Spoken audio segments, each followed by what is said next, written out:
काली अंधेरी रात में जंगल की किसी सुनसान सड़क पर अगर आपको कोई अनजान मिल जाए तो उसे कभी लिफ्ट नहीं देनी चाहिए। रवि कार में है। कार जंगल के रास्ते से गुजर रही है। आधी रात का समय है। तभी एक लड़की उसे रोकने का इशारा करती है।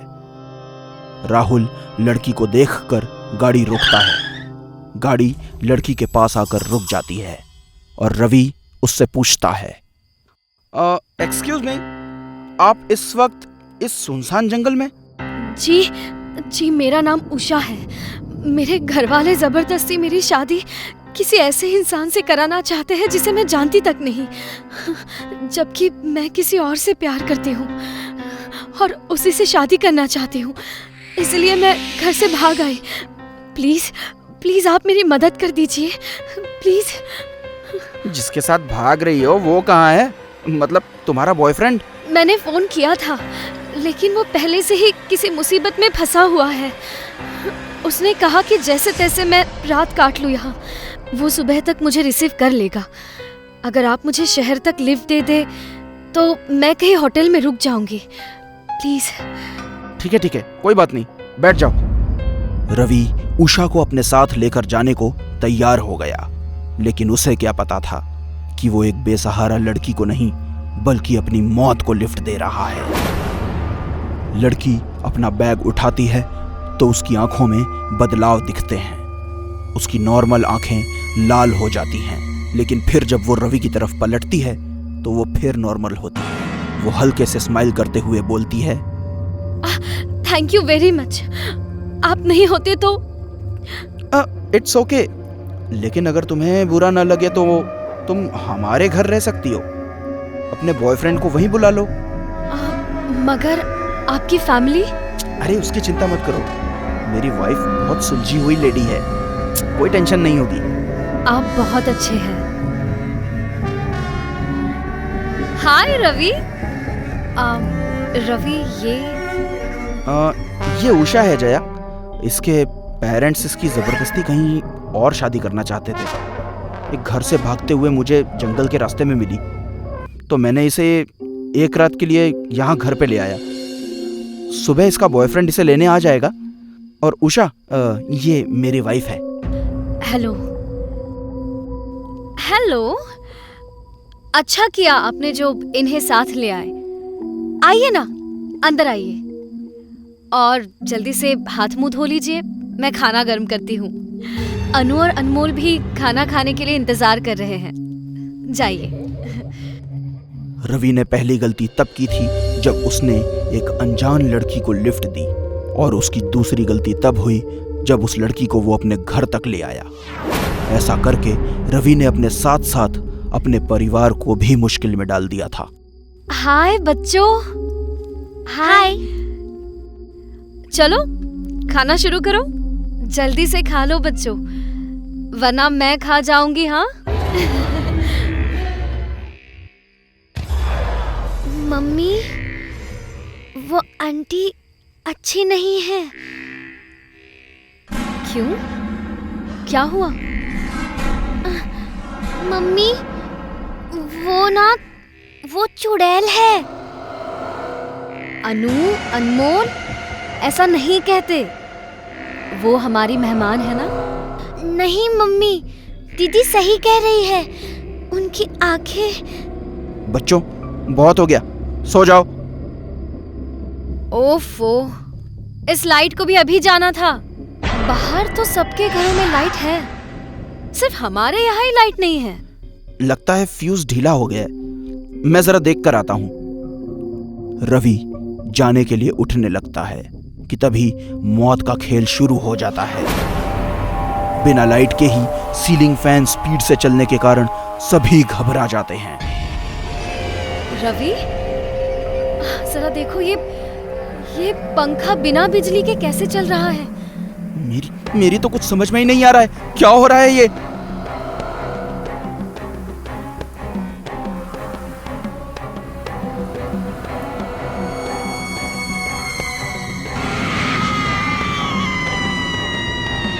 बच्चों ने सही कहा था तुम दोनों को, आंटी चुड़ैल है और अब ये चुड़ैल आंटी तुम सबको खा जाएगी।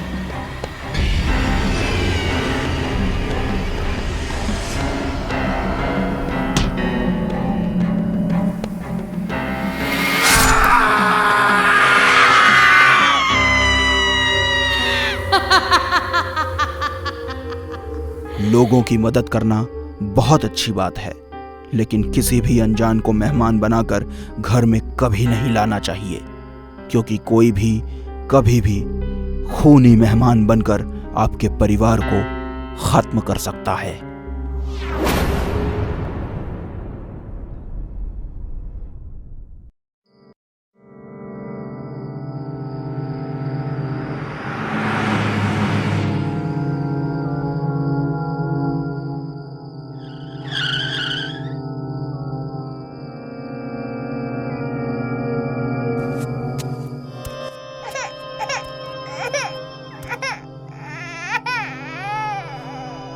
ये रोने की आवाज कैसी?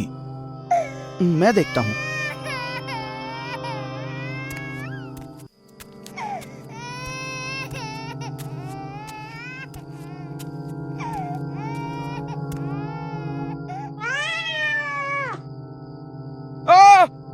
क्या हुआ हरिराम? कौन है वहां?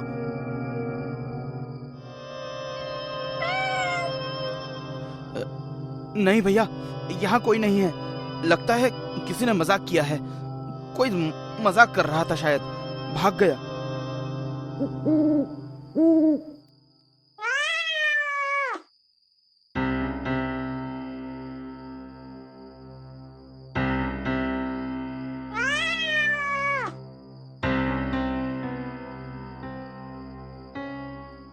माफ करना नई नई पत्नी जी, हमें आने में थोड़ी देर हो गई, लेकिन ये रात ऐसी है कि देर चाहे जितनी भी हो जाए, रहती जवान है, और इस जवानी की चांदनी कमरे में बिखरी रहती है। उसी चांदनी की खातिर हम आपके चांद से मुखड़े को इस कमरे को दिखाने जा रहे हैं।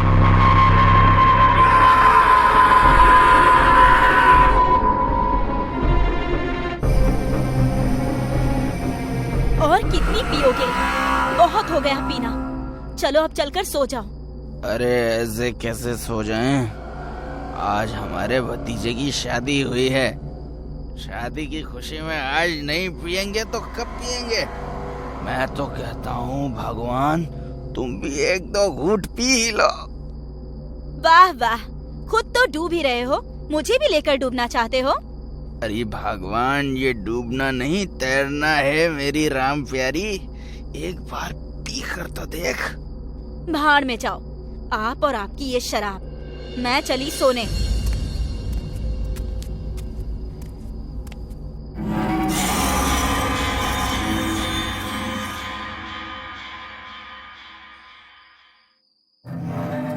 अरे उर्मिला, तुम वापस क्यों आई? जाओ, मुझे चैन से पीने दो। अरे भगवान, तेरी आवाज को क्या हुआ? पहचाना? चारू, तू? आपने हमको पहचान लिया? हमको तो लगा था आप हमको पहचानोगे ही नहीं।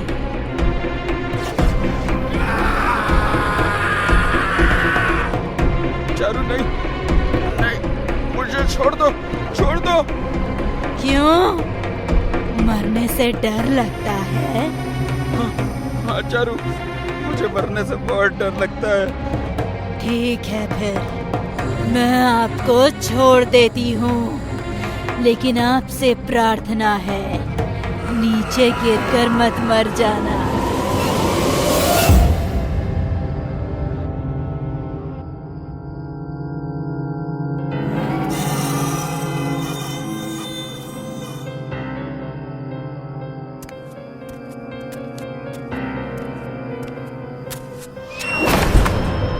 कौन है?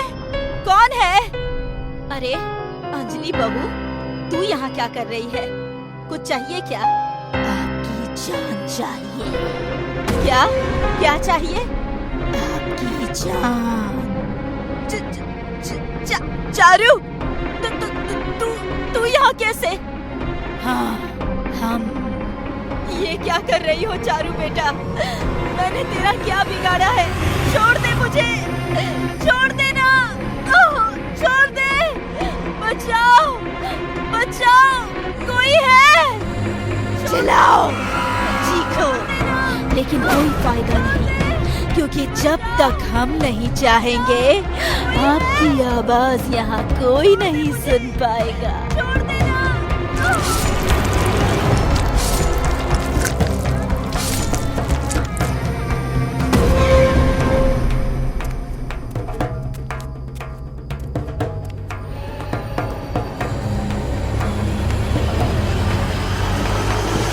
चारू? अरे, पहचान लिया? मुझे तो लगा था चाहे कुछ हो जाए आप मुझे नहीं पहचानेंगे। ये तो कमाल हो गया कि मैं सबको याद हूँ। लेकिन तुम तो मर चुकी हो, फिर तुम यहाँ कैसे? मर तो चुकी हूँ, लेकिन क्या करती, बदला लेने के लिए मुझे वापस आना पड़ा। जैसा आप लोगों ने किया वैसा तो कोई दुश्मन भी नहीं करता। वैसे हमने आपके भाई और आपकी पत्नी को तो मार दिया, अब आपकी बारी है। आपके बाद बाकी सबको मार डालेंगे।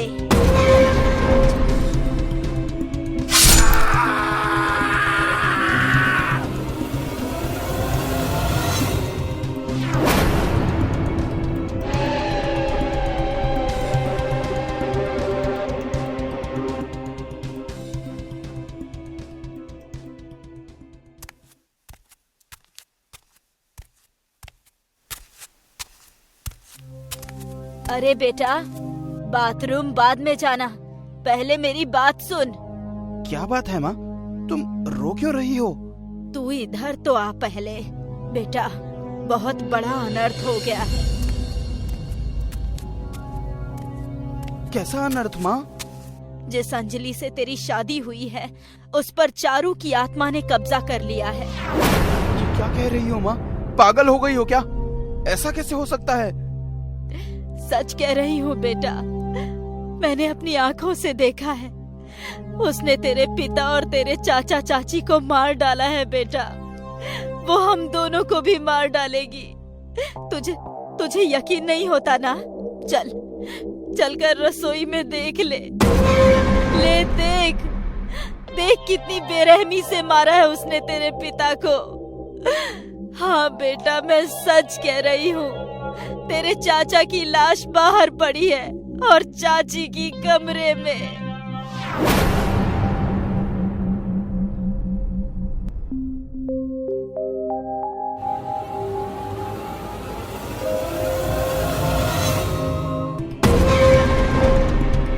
हाँ माँ, आप सही कह रही हैं। मैंने रात में ही देख लिया था कि अंजलि नहीं, कोई और है।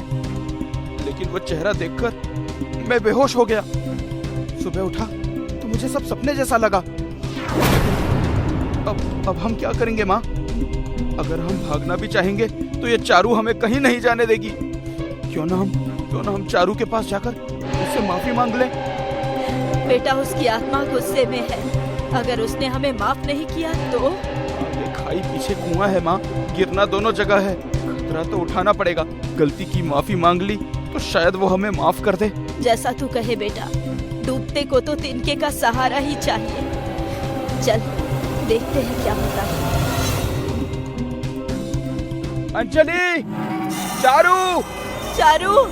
चारू बेटा, क्या बात है, तुम दोनों भी हमको पहचान गए? कैसे नहीं पहचानेंगे, आखिर हम एक ही गांव के जो हैं बेटा। और तुम्हें तो मैंने गोद में खिलाया है चारू बिटिया। बिटिया नहीं, बहू।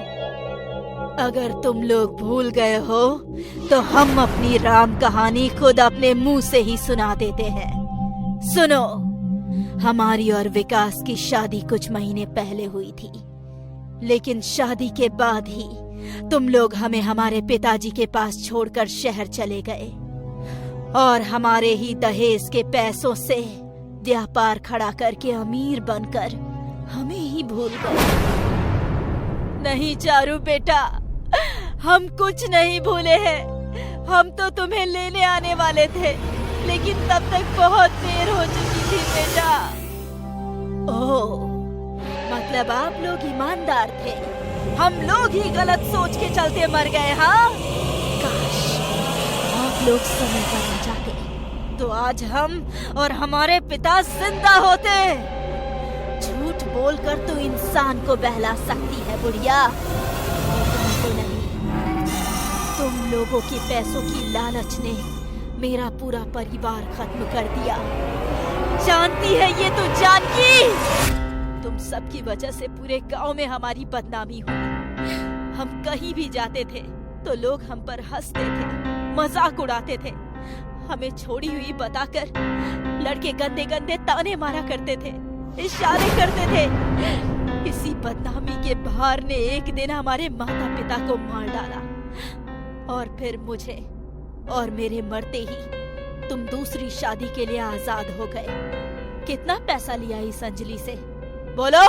15 लाख कैश, एक गाड़ी, एक बाइक, फ्रिज, टीवी, सब।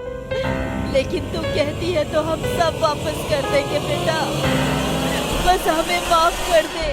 हमने सोचा नहीं था कि ऐसा कुछ हो जाएगा, माफ कर दे हमें। चारू, मैं मानता हूँ कि हमसे गलती हुई है, हम अपनी गलती के लिए शर्मिंदा हैं। प्लीज हमें माफ कर दो, प्लीज अंजलि के शरीर को छोड़ दो। ऐसे कैसे छोड़ दे? जब तक मेरा बदला पूरा नहीं होगा मुझे मुक्ति नहीं मिलेगी, और मुक्ति पाने के लिए तुम दोनों का मरना जरूरी है। नहीं चारू बेटा, थोड़ा तो ख्याल करो। मैं तुम्हारी सास हूँ, और सास माँ समान होती है। ऐसी माँ मुझे नहीं चाहिए।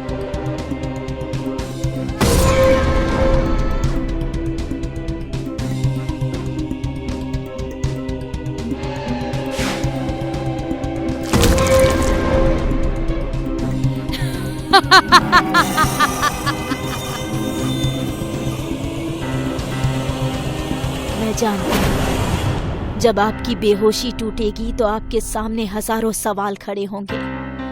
शायद आपको उन सवालों का जवाब हमारी इस डायरी में मिल जाए।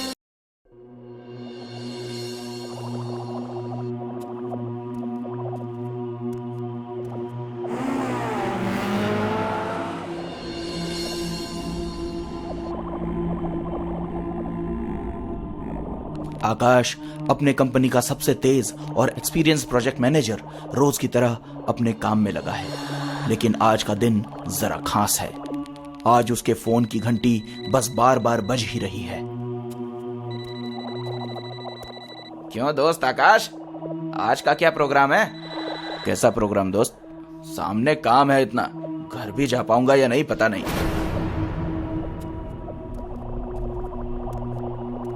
बोल अभिनव। हैप्पी बर्थडे मेरे शेर, कैसा है यार? ओहो, थैंक यू सो मच। याद से कॉल कर लिया। मैं बिल्कुल ठीक हूँ, तू कैसा है? बस कट रही है यार। अच्छा सुन, बस फिर दिन भर आकाश को बर्थडे विश करने के लिए कॉल आते रहे। एक तरफ काम शुरू था और दूसरी तरफ फोन पर औरों से बात करना।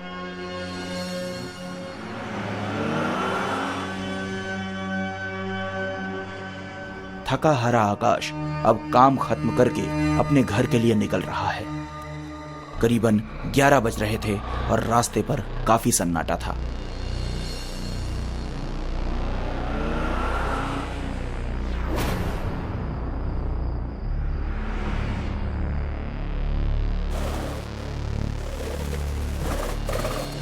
कार पार्किंग में लगाकर आकाश अपने लैच से दरवाजा खोलता है। उसके कदम वहीं थम जाते हैं। अंदर इजी चेयर पर कोई बैठा होता है। आकाश लाइट्स जलाता है। हैप्पी बर्थडे आकाश। अंदर कैसे आया?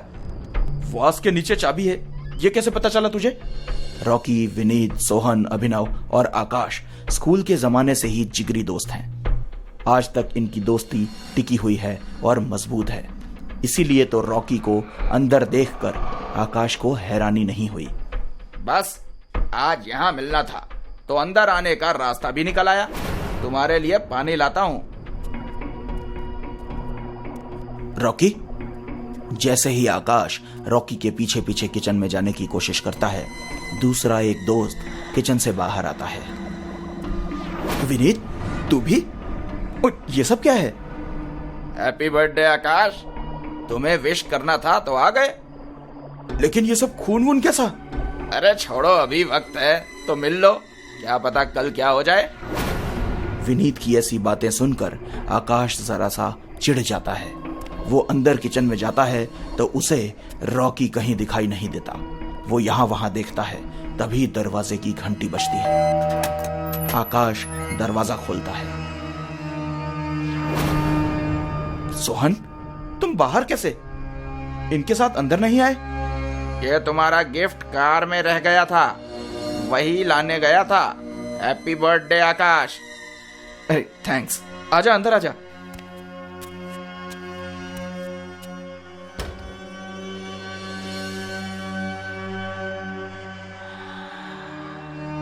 ये लाल कलर कहां से ले आए इतनी रात को? देखो, अब मजाक बहुत हो गया। आए हो तो पार्टी वार्टी करते हैं, हंसते हैं। बस करो अब ये सब नाटक। नाटक कैसा दोस्त? हम नहीं रुक सकते, हमें जाना होगा। तुमसे मिले, विश किया, अब चलने का समय आ गया है। अरे ये रॉकी कहां गया?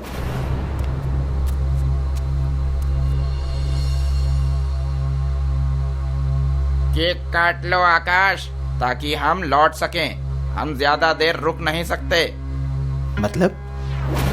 हमें ज्यादा रुकने की इजाजत नहीं है। रॉकी, विनीत और सोहन की इन बातों से पहले तो आकाश की हंसी निकलती है, लेकिन जैसे जैसे उन चारों की बातें आगे बढ़ती हैं तो आकाश के चेहरे पर गुस्सा छलकने लगता है।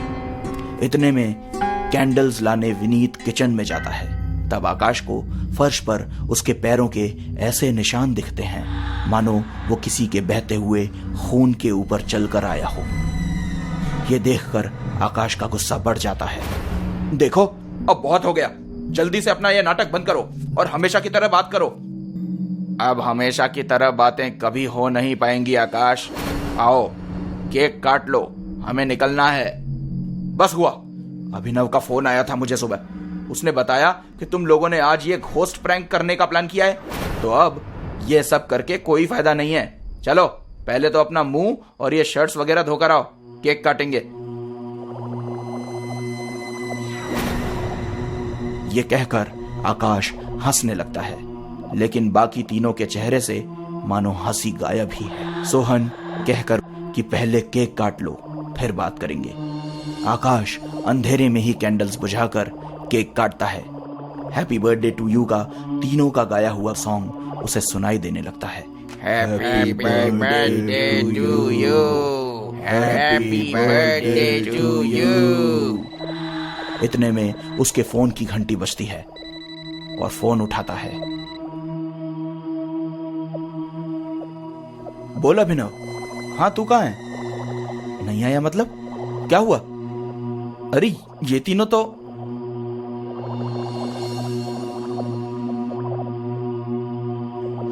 मैंने ये बताने के लिए फोन किया है कि वो तीनों अब कभी नहीं आएंगे। तुम्हारे घर से थोड़ी दूर ही उनका कार में एक्सीडेंट हो गया। कोई नहीं बचा तीनों में से आकाश, कोई नहीं बचा। व्हाट? जैसे ही आकाश पीछे मुड़ता है तो उसके सारे दोस्त वहां से गायब हो जाते हैं। वहां उसे कोई नहीं दिखता और जो फर्श पर खून के पैरों के निशान थे वो भी गायब हो जाते हैं। वहां पर सिर्फ और सिर्फ उसके बर्थडे का वो केक रह जाता है और इसे देखकर आकाश बहुत भावुक हो जाता है। तो दोस्तों, इस कहानी का सारांश ये है कि अपने दोस्तों की कदर करो, क्योंकि कब आपको जिंदगी में कौन कहां छोड़ के चला जाए, जिंदगी का कोई भरोसा नहीं। मिस्टर शर्मा के घर बेटी की बारात आई हुई थी। वे उसका स्वागत करने में व्यस्त थे। तभी उनके पूरे घर में अफरा तफरी मच गई। मिसेस शर्मा चिल्लाते हुए वहां आई और मिस्टर शर्मा का हाथ पकड़कर उन्हें अपने साथ कहीं ले जाने लगी। उनका ये रवैया देखकर सभी हैरान थे। दुल्हा भी उनके पीछे पीछे सच्चाई जानने के लिए गया तो उस कमरे में पहुंचकर उसके होश उड़ गए। पूरे कमरे में खून फैला हुआ था और उसकी होने वाली दुल्हन मृतावस्था में पड़ी थी। उसका पूरा शरीर जगह जगह से कटा हुआ था। पूरी ज्वेलरी, सामान सब कुछ बिखरा हुआ था और वहां से शादी का लाल लहंगा गायब हो चुका था। कोई पुलिस को बुलाओ, ये क्या हो गया मेरी बेटी के साथ। कहते हुए वो जोरों से रोने लगी। इंस्पेक्टर ने जब वहां आकर देखा तो वो खुद भी बहुत हैरान थे। लाश की हालत इतनी ज्यादा खराब थी कि यदि वो घर पर नहीं होती तो पहचानना मुश्किल होता। ये सब क्या हो रहा है, कुछ समझ में नहीं आ रहा है। शहर में इस तरह का ये चौथा केस है। दुल्हन का इतना बेरहमी से खून कर दिया गया और सारी ज्वेलरी वहीं पर पड़ी हुई है, मगर लहंगा गायब है। कौन हो सकता है इन सब के पीछे? दूसरी तरफ मीरा आज बहुत खुश थी। 4 दिनों के बाद उसकी शादी थी। सभी लोग शादी की तैयारी में व्यस्त थे, मगर सबके मन में कहीं ना कहीं शहर में होने वाली घटनाओं को लेकर असमंजस की स्थिति बनी हुई थी। क्यों ना हम लोग कहीं और जाकर शादी करें। मैं अपनी बेटी की जिंदगी के साथ कोई रिस्क नहीं ले सकती हूँ। यहाँ पर सब कुछ बुकिंग हो चुकी है। कहीं और जाकर नए सिरे से सब कुछ बुक करना होगा और दोबारा शादी की सारी तैयारी करना लगभग नामुमकिन सा है। हम लोग शादी यहीं पर करेंगे और मीरा की सुरक्षा की विशेष व्यवस्था कर लेंगे। कोई चोर हो तो उससे रक्षा की जा सकती है, मगर आत्मा से कैसे आप मेरी बेटी को बचाओगे? तुम भी दूसरे लोगों की तरह बेवकूफों जैसी बातें कर रही हो। ये आत्मा वगैरह कुछ नहीं होता, लोगों का फैलाया हुआ भ्रम है। दोनों बातें कर ही रहे थे कि तभी मीरा वहां पर आ गई और अपनी शादी का लहंगा उन दोनों को दिखाने लगी। माँ, देखो ये लहंगा कितना सुंदर है। बुटीक वाले ने इस पर कितना सुंदर जरदोसी का वर्क किया है। सच में बहुत सुंदर है। शादी वाले दिन जब तू इसे पहनेगी तो एकदम राजकुमारी सी लगेगी। कहते हुए उन्होंने आगे बढ़कर अपनी बेटी को गले लगा लिया, मगर उनके मन में कहीं ना कहीं संशय जरूर था। वे अपने पिता की ओर देखते हुए इशारे में उन्हें अपना निर्णय बदलने के लिए कह रही थी। आंखों ही आंखों में उसे शांत रहने के लिए कहा, बेटा, एक बार इस लहंगे को पहनकर देख लो। कोई फिटिंग की प्रॉब्लम होगी तो अभी 4 दिन का समय है, सब कुछ अच्छे से ठीक हो जाएगा। हाँ पापा, वो तो मैंने सोचा ही नहीं। एक बार ट्राई करके आ जाती हूँ। कहते हुए मीरा अपने कमरे में गई और अपना शादी का लहंगा पहनकर कांच में खुद को निहारी रही थी कि उसे कांच में किसी और की परछाई नजर आने लगी। उसने चौंक कर पीछे देखा तो वहां पर कोई नहीं था। उसे लगा कि वो उसके मन का भ्रम होगा। वह लहंगा पहनकर अपनी मम्मी पापा को दिखाने के लिए हॉल में चली गई। कमरे में खिड़की के पास लगी हुई विंड चाइम जमीन पर गिर गई और कमरे की लाइट्स अपने आप बंद चालू हो रही थी। देर रात जब मीरा खिड़की के पास बैठी अपने होने वाले पति से फोन पर बातें कर रही थी, तभी उसे ऐसा महसूस हुआ कि उसके पीठ पर कुछ गर्म हवाएं आ रही है, जैसे कोई तेजी से उसके पीछे सांस ले रहा हो। बाहर सर्दी का मौसम है और खुली हुई खिड़की, ऐसे में पीठ पर गर्म हवा महसूस होते ही वो मुस्कुराते हुए बोली, मुकुंद के बच्चे, चुपचाप मेरी बातें सुनता है? रुक, तुझे अभी बताती हूँ मैं। कहते हुए वो अपने भाई को मारने के लिए पलटी तो पीछे कोई नहीं था। वह कमरे में उसे ढूंढने लगी, मगर कमरे में कोई नहीं था। वो बेफिक्र होकर दोबारा मोबाइल पर बात करने लगी। दूसरे दिन मीरा की हल्दी की रस्म थी। उसकी सहेलियां और दूसरे रिश्तेदार उसके साथ मस्ती मजाक करते हुए उसे हल्दी लगा रहे थे। तभी उसके पूरे शरीर पर तेज खुजली होने लगी और हल्दी का कलर पूरा काला हो गया था।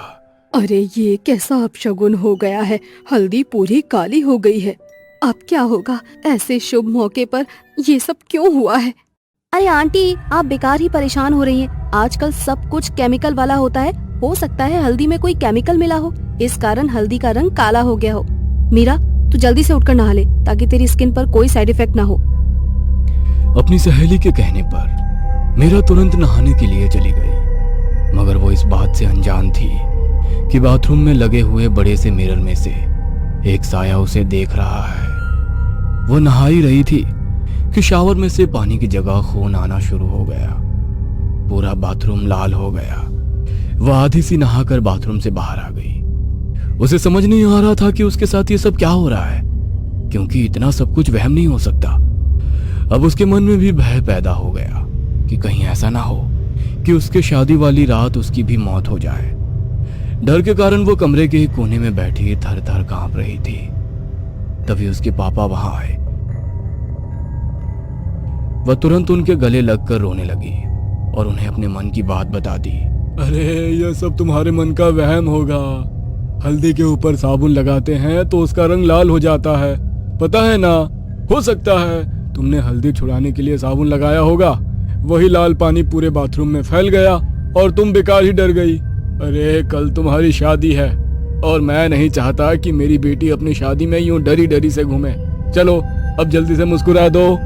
कहते हुए उन्होंने उसे गुदगुदी कर दी। वो भी खिलखिलाती हुई हंसकर अपने पापा के गले लग गई। आधी रात को जब वो सो रही थी तो उसे बिस्तर में काफी ठंड होने का एहसास होने लगा। ऐसा लगा वो बर्फ की सिल्ली पर लेटी हुई है।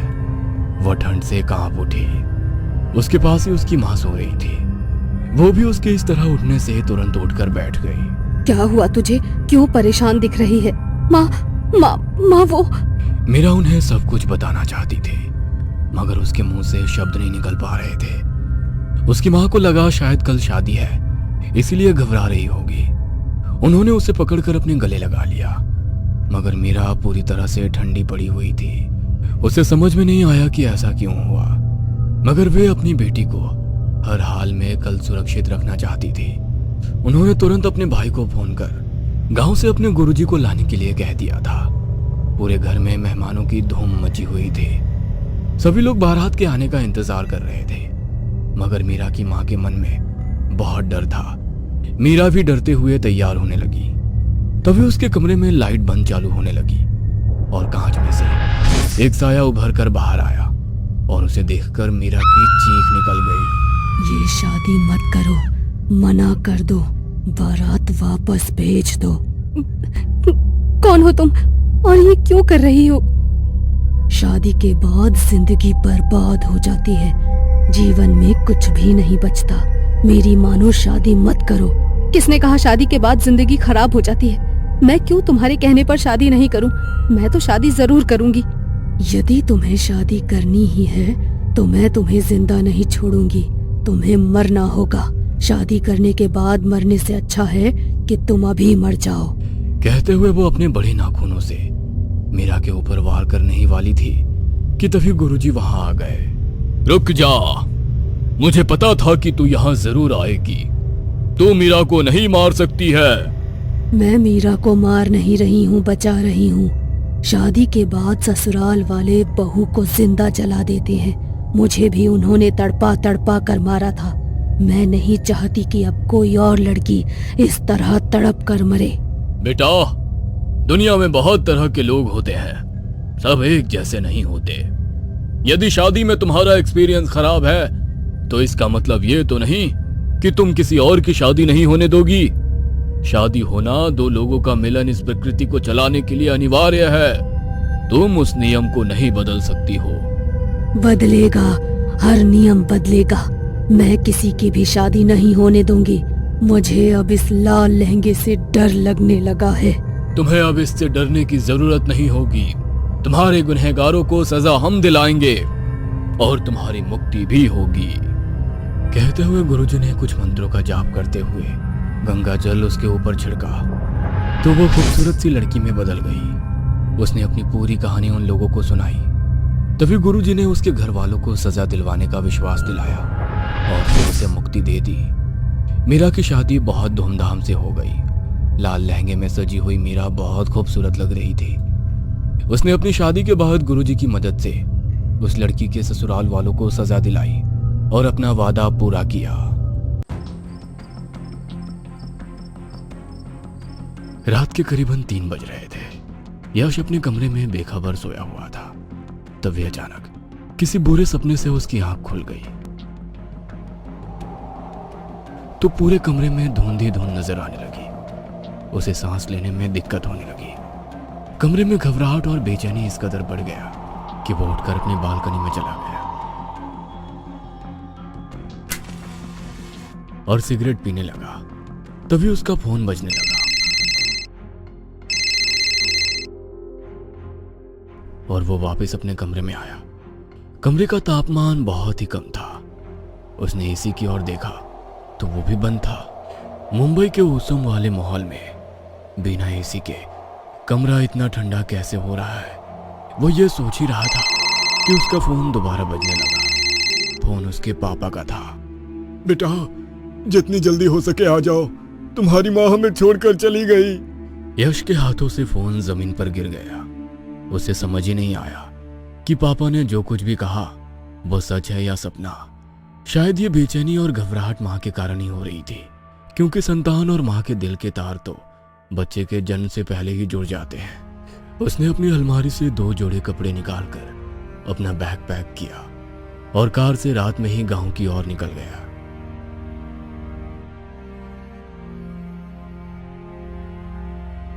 जब वो घर पहुंचा तो सुबह हो चुकी थी। सभी रिश्तेदार भी इकट्ठा हो चुके थे। मां की अंतिम यात्रा शमशान ना पहुंचकर एक कब्रिस्तान में पहुंची। वहां पर पहले से ही कब्र खोदी हुई थी। पापा, हम लोग मां को लेकर यहाँ क्यों आए हैं? हमें तो शमशान जाना चाहिए था। बेटा, अब इस गांव के रिवाज बदल चुके हैं। हम लोग शमशान में नहीं जाते, बल्कि सभी लाशों का अंतिम संस्कार अब ऐसे ही होता है। मगर ऐसा क्यों? यदि माँ का विधि में अंतिम संस्कार नहीं हुआ और उनकी अस्थियों को गंगा में विसर्जन नहीं किया गया तो उन्हें मुक्ति कैसे मिलेगी? बेटा, ज्यादा सवाल मत कर, हमें यहाँ से जल्दी निकलना होगा। यश के मना करने के बावजूद वे लोग यश की मां को कब्रिस्तान में दफना कर आ गए। यश को कुछ भी समझ में नहीं आ रहा था कि ये सब क्या हुआ।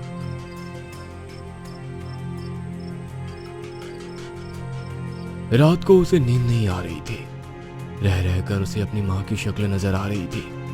तभी वो अपना ध्यान परिवर्तित करने के लिए रात में गांव की गलियों में घूमने लगा। तभी उसे पायल की आवाज आने लगी। उसने उस आवाज की तरफ घूमकर देखा तो वहां पर कोई नहीं था। आवाज धीरे धीरे तेज हो रही थी। ऐसा लग रहा था मानो कोई दबे कदम उसकी तरफ ही बढ़ रहा था। अचानक उसे तेज धक्का लगा और वो जमीन पर गिर गया। और फिर जैसे ही वो उठा, किसी ने जमीन से उसे 4 फीट ऊपर उछाल दिया और वो फिर जमीन पर गिर गया। वो आसपास देखने लगा मगर कोई भी नजर नहीं आया। दर्द से कर्राता हुआ वो उठा और इस हादसे के बाद यश की सोचने समझने की शक्ति कम होने लगी थी। उसे समझ नहीं आ रहा था कि उसके साथ ये क्या हो रहा है। वह घर जाकर चुपचाप सो गया। उसके पिता जो वहीं पर सो रहे थे, उन्होंने एक बार उसकी तरफ देखा मगर कुछ नहीं कहा। यश बिस्तर पर सारी रात सोचता रहा कि अभी जो कुछ भी हुआ उसके पीछे क्या वजह हो सकती है। सारी रात उसे नींद नहीं आई। सुबह थोड़ी देर नींद लगी थी कि मंदिर में होने वाली आरती की आवाज उसके कानों में पड़ी। वह तुरंत अपने बिस्तर से उठा और नहाकर सीधे मंदिर पहुंच गया। मंदिर में होने वाली आरती में शामिल होकर कुछ देर उसके मन को बहुत सुकून मिला। ऐसा लगा मानो रात की सारी परेशानियां और थकान उसके जहन से उतरती जा रही थी। पंडित जी उसे आरती देने लगे तो उसकी शक्ल देखकर कुछ पल के लिए खामोश हो गए और फिर उसके सर पर हाथ रखकर बोले, बेटा, आने वाले 10 दिन तुम्हारी जिंदगी में बहुत भारी है। तुमने कल जो गलती की है वो उस कारण वापस लौट कर आ जाएगी। मैंने कौन सी गलती की है? कौन लौट कर आ जाएगा? आप साफ साफ बताइए। कुछ अघोरी और ओझाओं के प्रभाव में आकर इस गांव के लोग अपनी संस्कृति और सभ्यता को भूल रहे हैं और पश्चिम संस्कृति को अपनाकर अपने लोगों का अंतिम संस्कार कर रहे हैं। उन्हें ऐसा लग रहा है कि ऐसा करने से उनके घर के सदस्य वापस लौट कर आ जाएंगे, मगर उन्हें नहीं पता कि इस गांव पर बहुत बड़ी विपदा होने वाली है और कल इसकी शुरुआत हो चुकी है। हो सके तो अपनी मां का अंतिम संस्कार कर उनकी आत्मा की शांति की प्रार्थना करना। हरि ओम। पंडित जी की बात सुनकर यश ने मन बना लिया था कि आज वो अपनी मां का अंतिम संस्कार करके रहेगा। इस बारे में अपने पापा से बात करने के लिए वो घर लौट आया, मगर घर पर कोई नहीं था। उसने अपने पापा को फोन लगाया तो फोन नॉट रीचेबल था।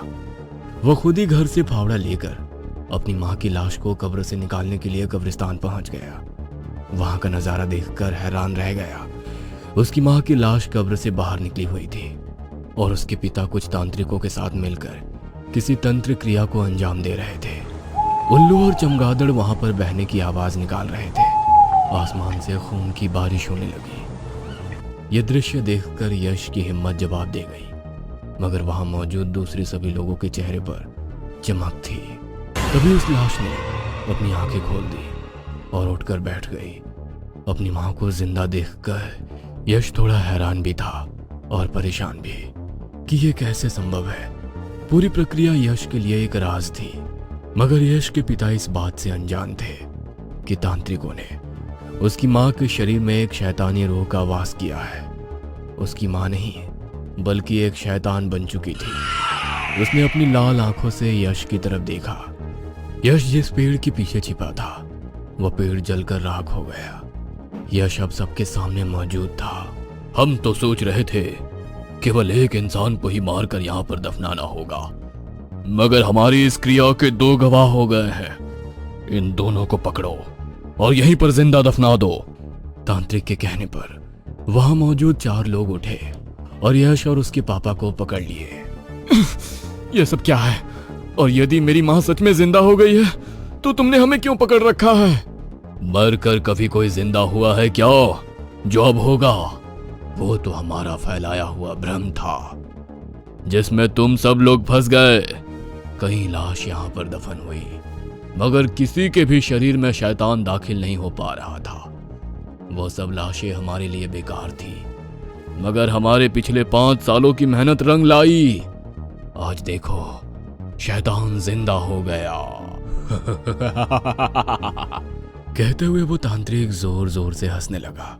अब बस 2 दिन और, उसके बाद इस दुनिया पर शैतान का साम्राज्य होगा। कहते हुए उस तांत्रिक ने उन दोनों के सर पर वार किया और उन दोनों को वहां गड्ढे में दफना दिया। यश के पिता की तो उसी वक्त मौत हो गई थी, मगर यश जिंदा था। उन लोगों ने उसे जिंदा ही दफना दिया और वहां से चले गए। उन लोगों के जाने के बाद मंदिर के पुजारी ने तुरंत वहां गड्ढा खोदकर यश को बाहर निकाला और अपने साथ मंदिर में ले आए।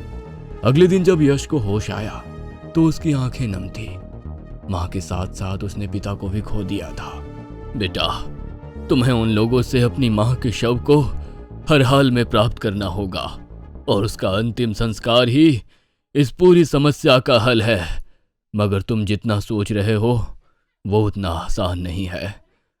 वो लोग इस वक्त साधना में होंगे। यही वक्त है जब तुम अपनी मां के शव को हासिल कर सकते हो। ये लो रुद्राक्ष की माला और पवित्र त्रिशूल, ये तुम्हारी हर मुसीबत में रक्षा करेगा। पुजारी के कहने पर यश मां दुर्गा को प्रणाम करके कब्रिस्तान की ओर निकल गया। वहां देखा तो उन लोग उसकी मां की शव को बीच में रखकर कुछ विशेष अनुष्ठान कर रहे थे। जैसे ही उन लोगों को यश के वहां होने का एहसास हुआ, उन्होंने आहुति में खून डाला। आसमान से पत्थरों की बरसात होने लगी। वे पत्थर यश के ऊपर गिर रहे थे। पत्थरों की बरसात से यश घायल होने लगा था, मगर उसे अपनी मां को शैतान बनने से बचाना था, इसलिए वो आगे बढ़ता रहा। उल्लू और चमगादड़ तेजी से चीख रहे थे। आंधी के झोंके के साथ मिट्टी उड़कर उसकी आंखों में जा रही थी। दूसरी तरफ तांत्रिक अपनी साधना में लीन थे। तभी यश भगवान का नाम लेने लगा और आगे बढ़ने लगा। जैसे जैसे वो आगे बढ़ रहा था, उसने वहां मौजूद अपनी मां के शव को तुरंत रुद्राक्ष की माला पहनाई और मुख्य तांत्रिक पर त्रिशूल से वार कर दिया। जैसे ही उस त्रिशूल से वार किया, यश की मां के गले में रुद्राक्ष की माला होने के कारण बुरी तरह से तड़प रही थी। यश ने उस त्रिशूल को लिया और अपनी मां के सीने में भी डाल दिया। उसकी मां के शरीर से भी एक काला धुआं बाहर निकला और पूरे कब्रिस्तान में जो हलचल मची हुई थी खामोश हो गई। तांत्रिक के सहयोगी डर से वहां से भाग गए। तब तक पुजारी और दूसरे गांव के लोग वहां पर आ गए थे। पुजारी ने सभी लोगों को हकीकत बताई। तब गांव के सभी लोगों ने मिलकर यश की मां का और तांत्रिक की लाश का भी अंतिम संस्कार किया। हमारे कई वेद और शास्त्र में इंसान को पूजनीय देने का तरीका है, मगर कुछ राज को राज रहने दिया जाए तो सही रहता है।